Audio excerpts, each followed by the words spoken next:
財布忘れちゃうんだよね。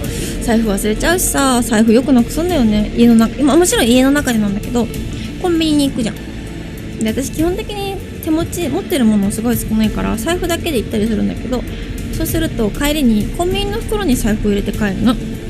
そうするとそのコンビニの袋をそのまま冷蔵庫にしまっちゃったりして、なんかね1週間ぐらい冷蔵庫に財布が入ってる時あった。やば本当に生きる力ないなって思った。その時は本当に財布忘れちゃうしさ、財布よくなくすんだよね。